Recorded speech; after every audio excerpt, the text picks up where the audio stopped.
Magandang magandang hapon ho. Nasaksihan po natin yung impeachment proceedings. Kanina lamang nabutan natin na nag-rule na ang impeachment court patungkol sa mga requested subpoena na issue sa mga AMLA, sa mga banking institutions, pati na rin sa Bureau of Internal Revenue. During the ruling, sinabi ng presiding officer na yung request for 2007 to 2021 na bank records ni VP Sara, kasama na rin ng 2007 to 2021 BIR records ni Vice President Sara ay pinagbibigyan ng Senate Impeachment Court na i-produce via subpoena.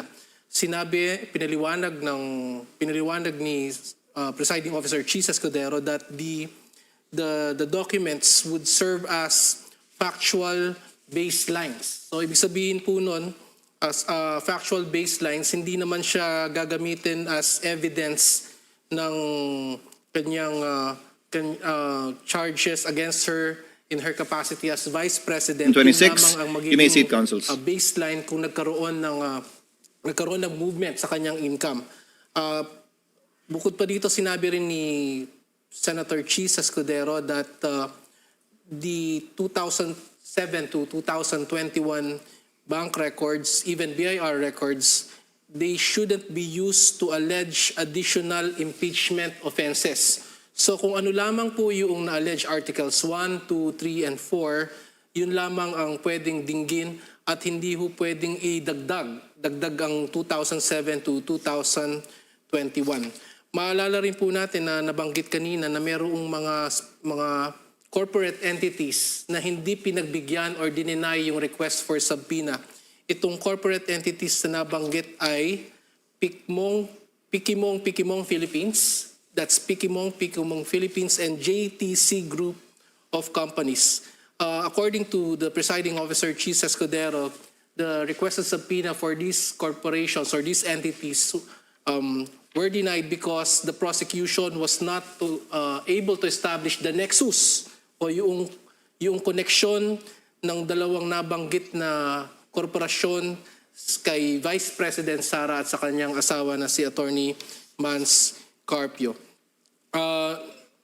Nabanggit din kanina sa ruling na pagdating sa mga foreign currency deposits, yan po yung mga US dollar account. Kasi ang tinutukoy yung usually kapag bank deposit, ang pinag-uusapan ho dito ay peso accounts.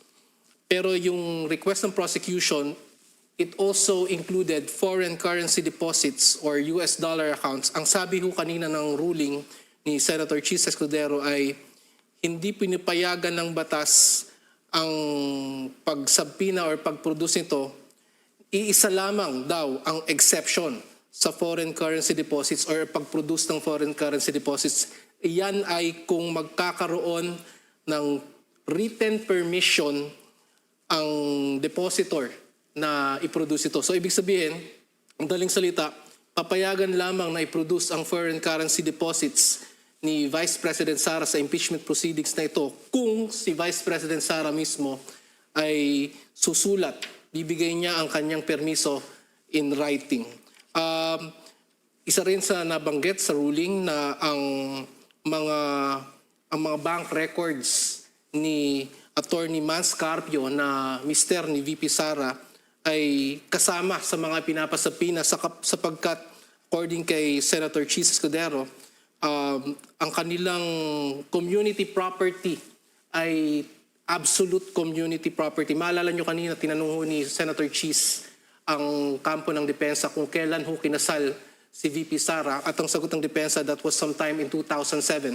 Now, the reason why Senator Chis asked that is gusto niyang malaman kung ang mag-govern ba sa marriage ni VP Sara at saka ni Attorney Mans Carpio ay family code, sapagkat ang family code ay naging effective yan noong 1997.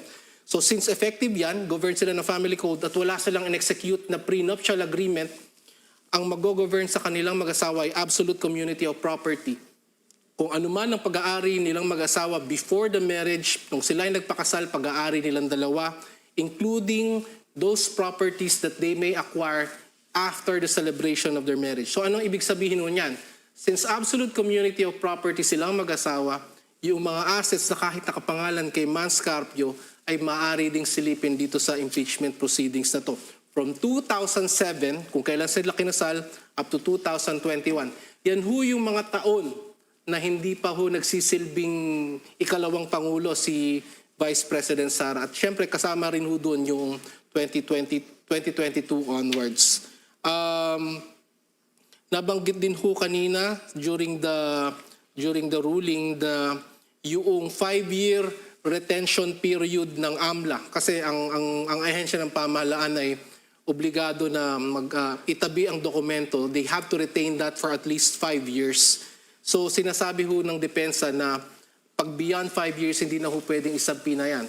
Ang ruling naman diyan ng impeachment court through Senator Chis Escudero ay yung 5-year retention ng AMLA, option ni AMLA yun ang minimum. So if AMLA decides to retain it for longer than 5 years, then that's AMLA's call. And besides, the ruling said that the AMLA can, when the subpoena is returned, the AMLA can explain if they retained it beyond 5 years or not. It's for AMLA to explain and not for the defense to question. Now, after the impeachment court gave its ruling on the said subpoena, the requested subpoena, Alan Peter Cayetano motioned to or expressed his disagreement to some of the points of the ruling, and he moved that he be allowed to submit in writing his objections or those portions of the ruling that he is objecting. At sinamahan siya dito ng ibang mga senador natin kagaya nila Senator Amy Marcos, Senators Villar, magkapatid na Villar, na sila ay magsasubmit ng kanilang written objection dun sa ruling ni Chis Escudero. Yung mga sumunod na bagay na mga matters so kanina na after the ruling ay mga admin matters pertaining to transfer of marking na isinet bukas ng alas 9 ng umaga. Wala hong witness na ipepresenta ho dyan. Ano? At saka yung nabanggit din kanina administrative matters, yung liham ni Senator Marcoleta patungkol sa pagpayag ng Senado na makaboto yung ibang miyembro nila na hindi makaka-attend. So kagaya ni Senator Marcoleta is currently detained. Nabanggit din kanina, after the ruling was given, that the witnesses to be presented tomorrow would be Melvin Matibag, and if we still have time, the 2 land bank managers. So tomorrow, si NBI Director Melvin Matibag will be presented sa witness stand. So direct, cross, redirect, recross, and if meron pang oras, 2 land bank managers, mag-extend po yan hanggang Wednesday, July 22. Ngayon, sa ating mga tagapanood, baka nagtataka ko kayo, paano nangyari yung? Bakit parang isa lamang ang nag-decide doon sa subpoena na hinihiling ng prosecution na samantalang ang dami nilang senator judges na supposedly magro-rule dyan?